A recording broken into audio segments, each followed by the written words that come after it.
two. Um, this is Dick and Norm's movie talk. This is going to be the first, and if you guys you all like it, it's Norm, the name I hate, and Dick. And Dick. Hi, Hey, Norm. hey, Dick. Oh. What- and those of you in the vinyl community, if you're coming here because you like movies, that's why you should be here. We do videos individually, usually in the vinyl community, and he's Vinyl Richie, and I'm Norman Maslov Mazzy. But I, you didn't hear that, so we're Dick and Norm here, and Yeah. that's my real Normally, name. normally I do strictly vinyl, but I thought it would be kind of fun to do something different with you instead of doing a vinyl one with you. Yeah, this So is your idea. This is your idea. yeah. So So here we go. So with this one, we each pick five, and again I cheat and we both cheat, so more or less five. I think there's always a bonus shit because we like to throw a bonus in. Five directors, not necessarily our favorite directors, but we each pick five directors, and we'll see if we overlap with any. So Yeah. since you're the visiting team, you're the fucking Dodger, and I'm the San Francisco Giants, you get to bat first. Dick. Okay. Oh, I'll start with. let me film you with it. I wanted to film you just in case, you know. Okay. My dad gave me this when I was in sixth grade, so I started making movies. So there. That's pretty cool. Yeah. Okay. Okay, Dick. That was okay, Norm. I'm going to start with my honorable mention, and he's definitely not one of my favorite directors, but I always enjoyed his movies. When I lived in Bakersfield in high school and junior college, we would drive up to LA and see his movies at the theater, and it's Paul Morrissey. Ah. This is his movie Heat from the 60s. I never saw this in the theater, but yeah, this, and I think there's Trash. There's a few of them. And in the 80s, my buddies, we would watch really goofball movies, and this is one of them. That's Joe DiLisandro on the cover. Yes, it is. Yes, he's in a lot of the Andy Warhol movies. Yeah. And there's a Smith connection. Yeah. And one we did drive up to see was Flesh for Frankenstein, which was a 3D movie. Yeah. And it was pretty. The 3D effects were kind of campy. My cousin didn't like it as much as I did. I thought it was fantastic. And the next one he came out with was Blood for Dracula, which didn't have as much of the goofball effects, and my cousin did like this one better. I like them both. And yeah. I can't remember which one of those I saw at the Castro Theater in San Francisco in 3D. It was the one where there's a scene where they rip up like the guts, and they hold the guts like in these triceps at the camera back and forth. That's Flesh for Frankenstein. Yeah. Yeah. He's like isn't he a Andy Warhol protege or something, or is part of that? Yeah. And there's another Andy Warhol movie, Bad. It's about this house with women, and they're all paid killers, basically. That's my honorable mention, Paul Morrissey. Okay, I was going to leave my honorable mention to the end, but I'll start with my honorable mention. It's two movies. A British guy named Lindsay Anderson, who directed a lot of theater, and then he directed this movie called If, and it starred a young Malcolm McDowell, which is the first, I think it might be the first movie Malcolm McDowell was ever in. And it's a great movie. It's about English public school. And those of you like us Americans in England, public school is like private school for us, like boarding school. And when was this made? 1968 or 69. Great movie with kind of a bang up ending that kind of, I don't know if that ruins it. Great movie. But a few years later, he made one of my favorite movies. It's kind of a cult film, but in between or right after he made Clockwork Orange, he didn't make Clockwork Orange. Malcolm McDowell was in Clockwork Orange. He made A Lucky Man. I love this movie, and what's great about the music is great too. It's Alan Price from the Animals did a solo album. The soundtrack of this is great, It's about this coffee merchant, and it's really surreal. It's hard. I can't even explain it, but it's all this wacky shit going on. You've seen this? Isn't there like a pig man or something in the hospital, or Oh, there's like a man half pig and half he's half sheep, human? half man. He goes to this weird, Yeah. he pulls the covers off, and that scene is just friggin' creepy. But A Lucky Man's a great film. So he also made a movie called something Hospital, Britannica Hospital, which is not so great, but he made a few movies, Lindsay Anderson. But these two, especially with Malcolm McDowell, I love Malcolm McDowell. And anyway. Yeah, I have both those movies. I didn't realize it was the same director though. Lindsay Anderson. They did a lot, mostly like, West End theater in the UK. So. Very good.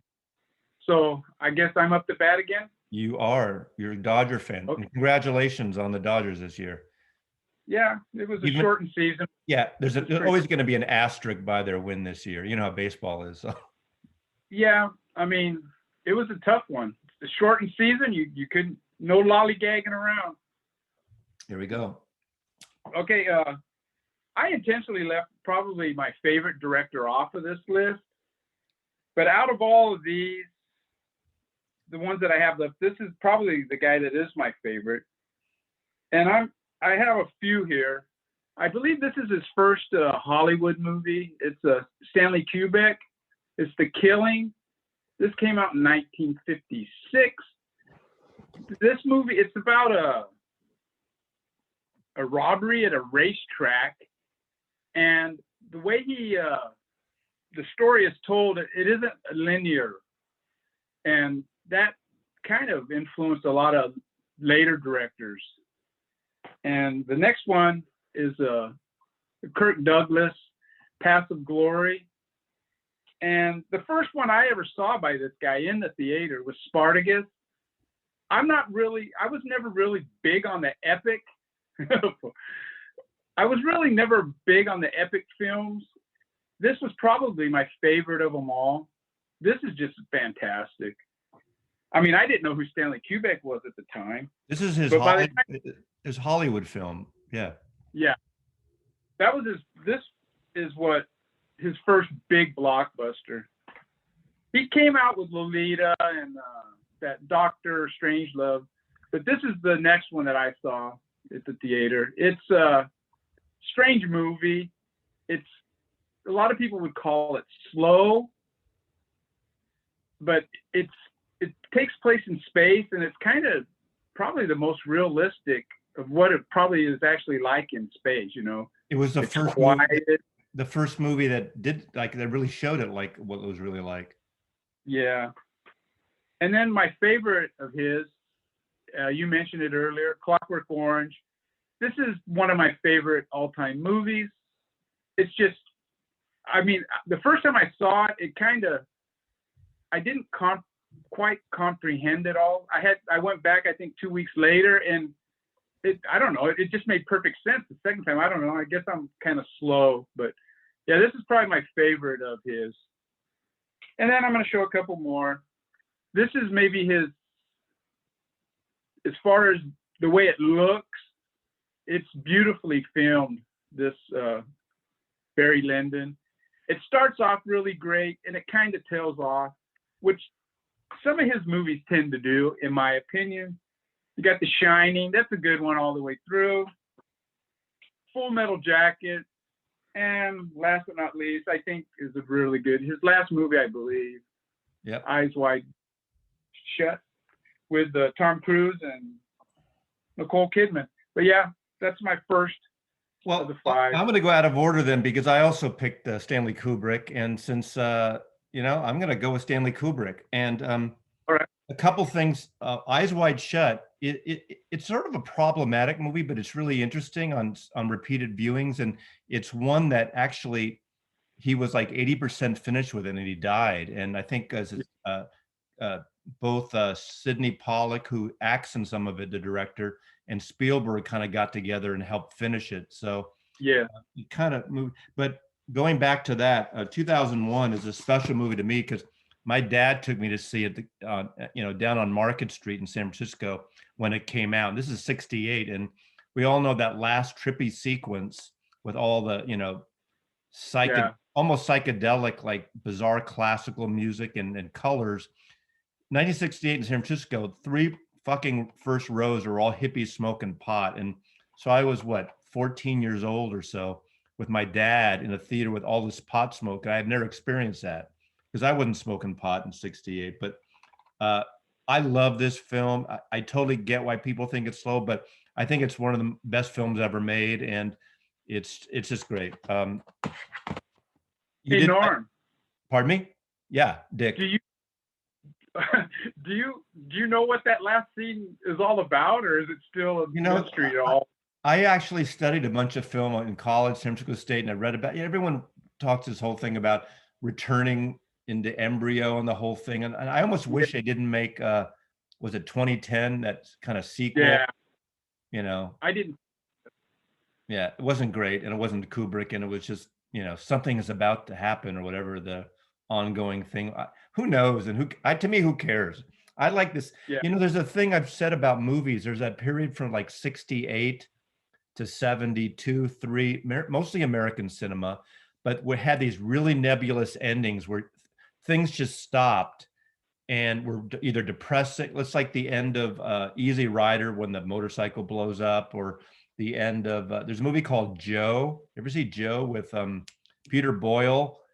And he's trying to his daughter, Susan Sarandon was his daughter. Peter Boyle's in it.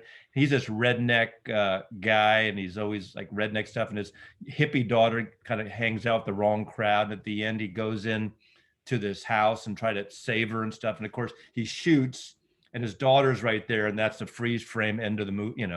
Typical like bleak endings. But anyway, you didn't show this one. Killer's Kiss is Stanley Kubrick's second movie, kind of a noir film. That was before. That wasn't a Hollywood movie, or what? No. And this is his second. I don't know if it was Hollywood, but it was like the noir period of stuff. Of course, one of my all-time favorite films is Dr. Strangelove. I love Dr. Strangelove. That one's not my favorites. I've seen this probably more than anything except for 2001 out of these. I just love Peter Sellers in it. That's the one thing that saved Lolita. I mean, Lolita starts out great, and then it, to me, falls apart. It's a long movie, but it's creepy when you just listen. Like, it's kind of a creepy film for a lot of. Yeah. Obviously, you showed that. I saw this when it came out, and what an intense, violent film this was. And a little trivia thing: there was a lot of violence in England right after this came out in London, and Kubrick actually had Warner Brothers pull it out of the theaters. And this wasn't shown for decades, I think, until Kubrick died in London, it was in England. After he died. Yeah. But what a great film. And of course, I read somewhere that Gene Kelly hated the use of Singing in the Rain because the giant penis ass sculpture. Yeah. As much as I love The Shining, I didn't love it. Of course, I got to love it more of the years. The thing that freaked me out about it, maybe it's in the book, where I think Scatman Crothers plays that guy with that vision. He had this vision, and he's going up the mountain to back up in the snow, and he has this kind of like visionary thing. He goes to the front door and gets killed. You have a vision, don't you know you're going to get killed? I don't know. Yeah, U-turn, huh? Yeah. You know what? Let me add one thing about The Shining. When I went and saw it at the theater, I wasn't really that impressed. I mean, it was a good movie, but I think over time and more watches, I like it more now than I did back then. I agree with you. And then this is a movie that was hard for me at first, but I kind of like it. I don't love it, but Full Metal Jacket. Yeah. Anyway, his kind of Vietnam film. Anyway, great. I'll do that. So now we're off to Dick, excuse me. Can I call you Dickie? Or not just Dick? It's Dick. Okay. Don't call me Dick, Norm. Okay. I'm going to go. Well, they're the Coen brothers. And we got Blood Simple. I almost picked them. Which is their first movie. And it's one of my favorites by them. I guess I should put it over here. That's a violent film, too. Yeah. This is a very, very creepy. I don't know if you remember the scene where the guy's dragging the shovel. I mean, it is. And then there's another scene where the guy's shooting bullets through the wall, and you can see the light going. I mean, it's just a fantastically filmed movie. One of the scene I remember the most in that is, wasn't there a scene in the guy's hand, they're doing a nail in his hand in the window or something? Ugh, creepy. It's been a while since I've seen this. Yeah, me too. I have that. I didn't. Yeah. He is completely different. I love that. Yeah, it's fantastic. As is this one. This is the one that's got the cult following, the Big Lebowski. It's just, this movie, I like it more every time I watch it, to be quite honest. And then you got Oh Brother, How Art Thou? Another great movie. And then a more dramatic and pretty violent movie. Yeah. No Country for Old Men. But yeah, that's my second pick, the Coen brothers. What's his name? Lowen or Joel Coen always got the directing credit, and the other brother got the producing credit. But it turns out they both worked on them right together. They mixed it up. Separated. One of their movies that I didn't love initially, and it's a long movie, but it's just beautiful. And every time I've seen it about 5 times now, was Miller's Crossing, which it's kind of like the Irish Godfather, but it doesn't quite totally work. I think it's really interesting. Yeah, I have that one, and it's not a favorite of mine. Yeah. Well, I'm going with maybe my favorite director, and the guy that gets a lot of flack, and probably the most prolific American director, who's made over 60 movies, about one a year. And of course, that's Woody Allen. And, Annie Hall won best actor. No, I'm sorry, best movie, best actress, and best director. And to me, it's a perfect movie.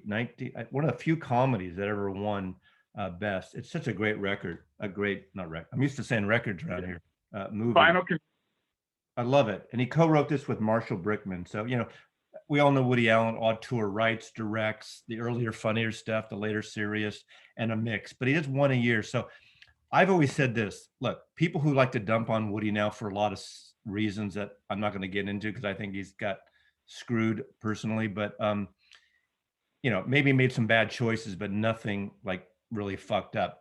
Woody Allen's, to me, made about a dozen or so out of the 60 movies. A dozen to 15 are perfect films. Another dozen are good films. Another dozen are mediocre films, and about a dozen are terrible films. And he's copied himself here and there, but when he's brilliant, and I picked go to these real quick. Love, Manhattan. Maybe, the whole old man, young woman thing is not politically correct these days. Black and white movie, gorgeous film, a perfect film in my opinion. One that doesn't get a lot of love, but Stardust Memories, also in black and white. This is kind of his version of the Fellini's 8.5. It's kind of influenced by 8.5, and it's a great film. And basically the character goes to this film festival. He plays himself. He goes to a film festival, and everyone's asking, how come you don't make earlier, funnier movies again? Of course, that's the running joke, because he made that movie Interiors after Annie Hall. And it was like the bleakest, Ingmar Bergman type film, that nothing was happening for 2 hours type of thing. I love Radio Days. Great period piece, great color. I think this is an amazing movie. A lot of people don't talk about it, but what a great period piece. The art direction's great. This one nobody talks about, Celebrity, and it's in black and white also. Great, Winona Ryder, Charlize Theron. It's got Kenneth Branagh in it, Melanie Griffith. What's great about it right now in this time is it's all about, everyone's a fucking celebrity now, and it's perfect now having a celebrity president. So it's kind of timeful. Like even someone falls in a well, and they're in a well, and they can't rescue the kid. That kid's a celebrity. Everything is celebrity. And then this one is one of a serious one, but I think this is a great drama thriller love story. Match Point is first of 3 or 4 films with Scarlett Johansson, and it's just it's an intense ending also. Great film. Woody Allen. Dick, do you like Woody Allen? Yes, I do. He he almost made this video.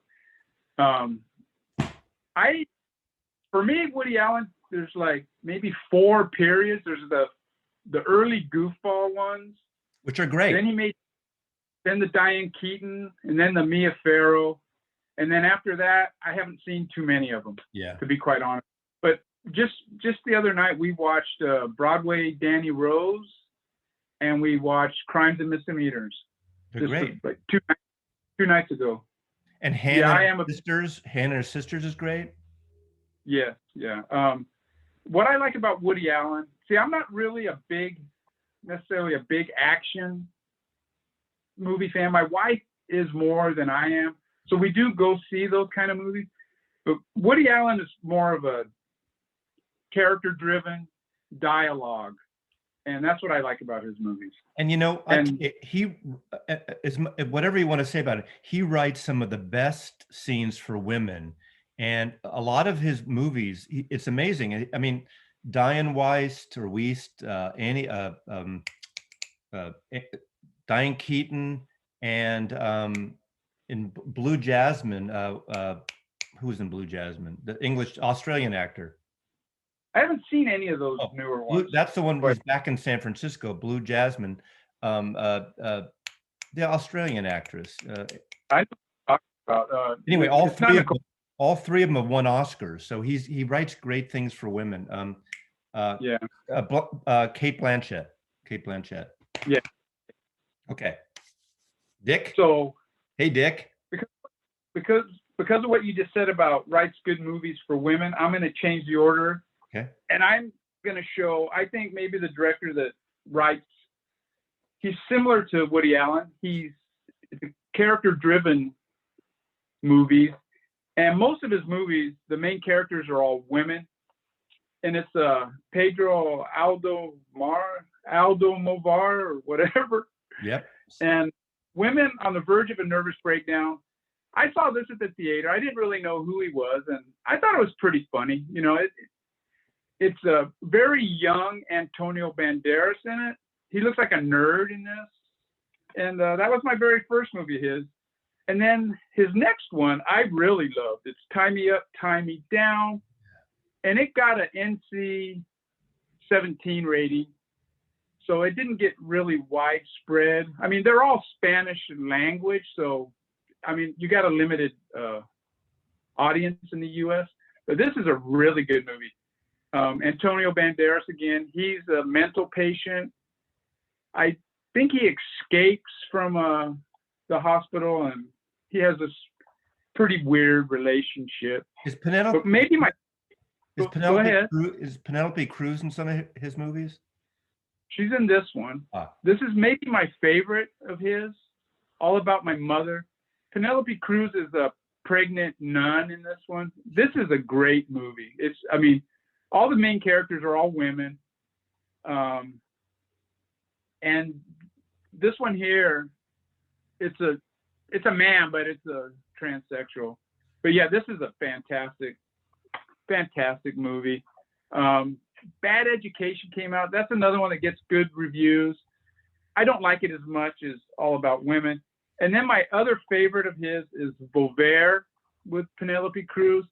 Now, Penelope Cruz, she is a great actress in her native tongue, in Spanish. Not so much her English movies. They don't compare. But this is a good starting point for anybody. Voltaire. And then I got a couple others, but I don't think this is another one. Antonio Banderas, The Skin I'm In. Have you heard of this movie? That one I don't. I know all the other ones. I don't know that one. This one is pretty creepy. Antonio Banderas again, and I think his wife dies, and he kidnaps this young boy or young guy, and he's a plastic surgeon, and he turns the kid into his wife. That's creepy. Yeah, pretty out there. It's great, all the overlap with actors and things, because I didn't show it here. I had pulled it, I put it back when I was doing Woody Allen. A favorite of mine of his, I want to say later films, but it's already been about a dozen years, is Vicky Cristina Barcelona. And it's shot in Spain, and Javier Bardem is in it, and Penelope Cruz is in it. So they do the Spanish part in that movie. I love that movie too. So there we go. Love that movie. You know, I tell you one thing I'm just going to throw out there to people watching this: expand your horizons, and don't be like limited to yourself by foreign language films. There's so much great shit. In fact, I'm going to go with a foreign language one next. There was actually four I wanted to pick this time, but I didn't want to go all the foreign, like, You didn't want to come off too snooty. I'll get snooty next time. But the first foreign director that I got into big time, at least that I knew, foreign language, I should say, because there was a lot of, during the great Hollywood period, all these guys were from Germany and England coming over here, like even Alfred Hitchcock, which I didn't pick this time. But I mean, they could be considered foreign, but then they started making Hollywood movies. But one of my favorite foreign directors I first got into was this movie that I got into in college. So I took a bunch of film classes, François Truffaut. And François Truffaut was a writer and a film critic in France. And this was his first movie that got all these accolades and 400 Blows. And the character, Antoine Donnel, who's this kid in this movie, I just fell in love with this movie. I've probably seen this movie 15 times. Over the course of Truffaut's career, he's sort of continued the series with this character as he grew up. And unfortunately, I've only seen 3, I think, of the 4 or 5 films of this Alain Delon series of films that he's made. But I love this movie. Another great film that I don't have here is with, it's called Don't Shoot the Piano Player. And it's with Charles Aznavour, plays his piano. It's kind of a thriller noir type thing. And, Charles Aznavour is a French singer, artist. But then a great kind of menage a trois film, Jules and Jim, one of his probably more famous films as well, which is really great. And then a film I really like, which is probably very commercial for him. It's called Day for Night. And it's half English, half French. And it's with Jacqueline Bisset, who I had a huge crush on because of Bullet. She's in Bullet. I love her. Had such a crush on Jacqueline Bisset. Alain Delon is in, I mean, not Alain Delon, the kid from 400 Blows is a grown up in this. It's about them making a movie, and she has this affair, and the director in the movie who's making the movie is Truffaut. So, and people who don't know Truffaut, you'll know him if you know Close Encounters or The Third Time. He's the French scientist that Spielberg used in Close Encounters. That's François Truffaut. He also did a famous book, an interview book with Alfred Hitchcock called Truffaut Hitchcock. And it's kind of really, if you're into cinema and film, without getting too snooty, Norm says, get that book. Now to you, Dick. That was a good choice. Good choice. And I don't consider him snooty at all. I don't know. Now, he's made he died too young. I think he was in his 50s. Now, this next director, he gets criticized a lot, and his movies are character driven, and he writes, in my opinion, maybe some of the best dialogue. And it's Quentin Tarantino. His first movie, Reservoir Dogs. I mean, this movie basically takes place in like a garage, the whole, almost 90% of the movie. And that, a lot of his movies are like that. But the one that followed that is the breakout one, Pulp Fiction. And this influenced a lot of directors. A lot of directors started copying this style where you had 3 stories and they're just going back and forth. But yeah, this is a fantastic movie. Probably my favorite, though, is the one that followed, Jackie Brown. I love this movie. The acting in this is just top notch. And it's got a little twist to it. But yeah, this is, like I said, the dialogue's so good, and the acting is really great in this. Kill Bill, I was not a big fan of. I mean, it's filmed very well, but it just isn't my style. But I did like Death Proof. Was it Kurt Russell? Yeah, Kurt Russell. Is that the what's the double bill one? Because I saw it in the theater with the double bill with what's his name? the Spanish director, the Mexican director. I'm sorry, Robert Rodriguez. Right, right. There you go. I just gave away my next But that's part of. direct. Oh, okay. Inglourious Bastards. I love this film. It's kind of, I mean, it's kind of like revisionist history about Hitler and that, but I like it. I just like it. Well, that's very satisfying. What happens to Hitler in that movie for a lot of us, right? Yeah, yeah. And this one I liked. The only thing I didn't like about this was the ending. Quentin Tarantino likes to do over the top endings. I mean, there was blood flying everywhere, and I think the movie would have been better if he wouldn't have went. But I think he truly got back to form with this one. I love that.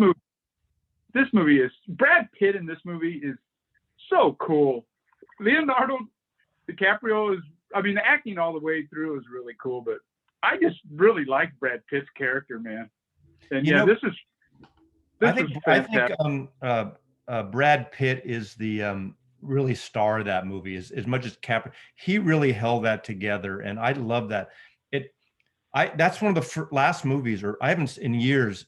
I went to see that movie 3 times in theaters just because at the time there's a Cinerama in Seattle. It's one of the old, it's like the Cinerama Dome in Hollywood. Single screen, great thing, projected film, not digital, and it was so great. And of course, I had this inkling that he would pull like the Hitler thing with that movie.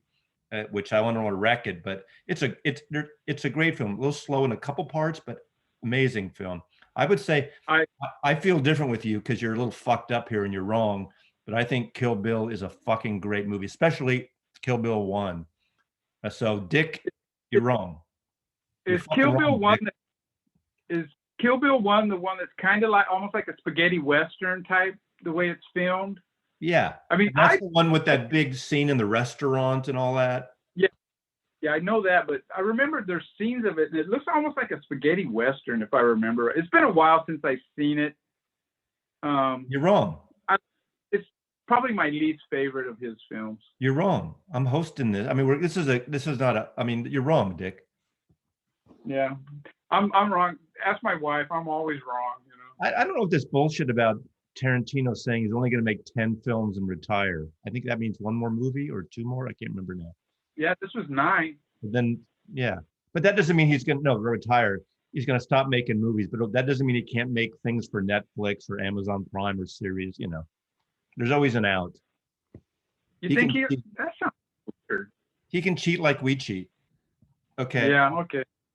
I'm going with one of the great Hollywood writers, directors of ever, a Jewish immigrant from Austria, and I'm not talking Adolf Hitler here, and that is the great writer, director, Billy Wilder.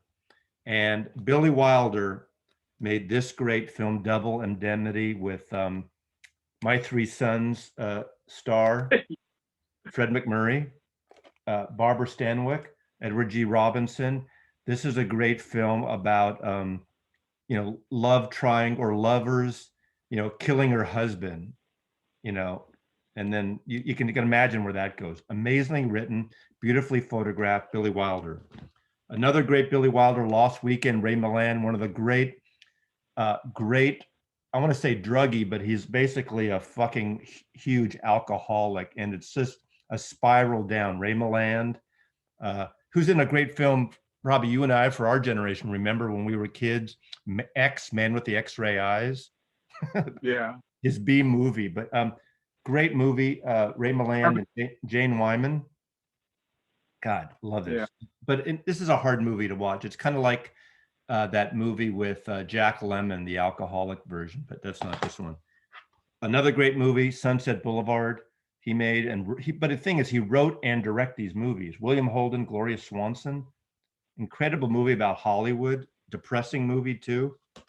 One of the great courtroom dramas, Witness for the Prosecution, with Tyrone Power, Marlene Dietrich, and Charles Laughton. And there's a great twist in this. So if you like a thriller courtroom drama, this is from 1957. Great film. one of the funniest films, I think. I'm a big Jack Lemmon fan, and again, another Jack Lemmon film, which is probably one of the great comedies, is Some Like It Hot.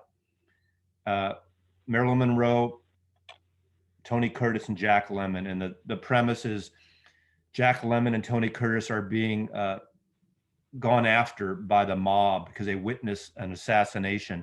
So they dress up in women's clothing and join this bus tour band. And of course, it's kind of like Bosom Buddies, before Bosom Buddies, that TV show, you know. And then lastly, a great, great film, another kind of comedy, but dark, The Apartment. Fred MacMurray's in this too, but it's Jack Lemmon and a very young Shirley MacLaine. And it's basically they work in this New York business, and what happens is Jack Lemmon is the only single guy working in this office, and all the men want to borrow his apartment key to take their you know, the women that they're fucking basically instead of their wives during the week. So he has to, you know, Tuesday night it's yours. So he's basically always outside and really it's got some touching moments too. Misogynist in a certain way, but it's really well done. Billy Wilder, one of the great screenwriters and directors.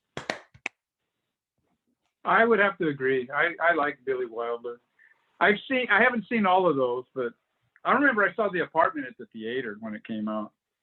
Now, my last pick is kind of a over the top director, and I kind of gave it away, but it's Robert Rodriguez. And this is his movie, From Dusk Till Dawn.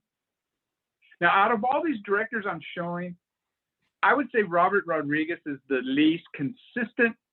He's made like Spy Kids, and he's made a lot of movies that I have no interest in at all. But yeah, this one is, it's just when they go into that bar in Mexico, and then it's over the top. It gets way over the top, and it's just right up my alley. He did the Sin City, based on the Frank Miller, is it? I love that movie. Yeah, the Frank Miller. Does Frank Miller get a co-direction or something, or no? I think so. Yes. Yeah. He's one of my favorite comic book writers or artists, whatever. And yeah, this is a really good. I think it's 3 stories, but. Then you have Planet Terror, which was the co-bill with the Quentin Tarantino movie. And finally, you got to show Machete. Oh, did he direct Machete? Oh, okay. Of course he did. And of course he did. Danny Trejo, that guy is funny. Isn't he in all his movies? Isn't he in all his movies, I think, almost? He might be, but yeah. In person, he's a crack up, dude. Really funny guy. You know, and that's my Spy Kids were movies that actually the reason I like them only because my son was at that perfect age, and when you take your kid to movies when they're growing up, you want to see something that you're going to enjoy too. And Spy Kids were a little smarter than some of those kids. Didn't he make Desperado? What's the one with the guitar? Yeah, he made that. Yeah, he made that. And Once Upon a Time. So. Oh, Once Upon a, what's it called? Once Upon a Time in Mexico. I think it's the same character as the Desperado. Right. And Johnny Depp's in that one too, or something. Yeah. And Selma Hayek, I think. Right. I'm going to close out with a German director who, he's a cult director. What? Getting snooty. I'm getting snooty. Was ist das geschlafen, kann ich even helfen? Komm, gib mir dein Hand, sie liebt dich. After this, just about anything snooty, you know? Yo le gusta de película de Machete y Roberto Rodriguez. I don't know, you know. Okay. Wim Wenders, German director. This is a movie that's been a cult movie that I really like. This is the first, there's a series of books written by Patricia Highsmith in the 50s and 60s, and even into the 70s, even beyond, about Tom Ripley. Now, a lot of people know Tom Ripley, Ripley's Game, Talented Mr. Ripley, because there was that movie later on with Matt Damon of that character. This is about American Friend. There was a French movie in the late 70s based on the first book. It's kind of a surreal film, a little bit. Bruno Ganz. Those of you who've been on YouTube for years, you know those videos of Hitler and they keep dubbing different thing that Hitler's saying, the subtitles. Bruno Ganz played Hitler in that movie, The Last Days of Hitler in the Bunker. But this is with Bruno Ganz and Dennis Hopper. Dennis Hopper is this kind of American cowboy guy, and the character of Tom Ripley in the 5 Ripley books, he's this conniver, schemer, always, you know, is changing his name or persona to steal things, and really good surreal movie. And Wim Wenders is really a child of rock and roll too, because in here there's some Kinks music and the characters sing Kinks things. But I've seen this movie so many times. There's a great scene on a train, like it's kind of a thriller in a way, but it gets out there. So it's hard to recommend to people that don't have the patience for it. But I've seen it so many times, I love it. Also made one of the most beautifully photographed films. But again, it's all in German except for some parts, is Wings of Desire, and it's about these angels, and Bruno Ganz is in it again. What's his name? Columbo. Peter Falk is in it, playing Peter Falk throughout it. So it's somewhat English. It's about angels, but it's beautifully photographed, mostly in black and white, I think. Towards the end, there's a trapeze artist, and there's this kind of, this is 1987, I think, 86 or 87 it came out. And there's a scene in a club, and it's Nick Cave performing. So there's a scene of the Nick Cave. The soundtrack's great. It's like neoclassical music, Nick Cave, some German electronic stuff. He also made a great road picture, which is kind of a cult movie called Paris, Texas, with Nastassja Kinski and Harry Dean Stanton. And again, this is really a cool film. Again, this stuff is like road pictures. So this is all in English. So he did make an English film. He made one horrible Hollywood movie that Francis Coppola produced called Hammett, about Dashiell Hammett. And it was with Frederick Forrest, who plays Chef in Apocalypse Now. And it just bombed. It was going to be the big thing for him, for Hollywood. And apparently Coppola and Wim Wenders didn't get along, which is really surprising, but whatever. And lastly, a music film, which is a great documentary. He's done a bunch of documentaries on music, and he's done several music films, but he did the documentary Buena Vista Social Club, that Ry Cooder kind of got him into doing, because Ry Cooder has done some work. In fact, Ry Cooder did the soundtrack to Paris, Texas. So when Ry Cooder told him he was going to Cuba to work with this artist, make a record, Wim Wenders wanted to come up, and they shot the documentary. And of course, this became a huge, huge record. So Wim Wenders. There's always a Ry Cooder connection. There's always a Ry Cooder collection, a Beatle connection, and a Vinyl Richie connection with something. So I think for the first time, Dick, this wasn't too bad. Yeah, we'll have to do it again, Norm. Okay, Dick. So it's been a pleasure. Norm loves you, Dick. I love Dick too. We all do.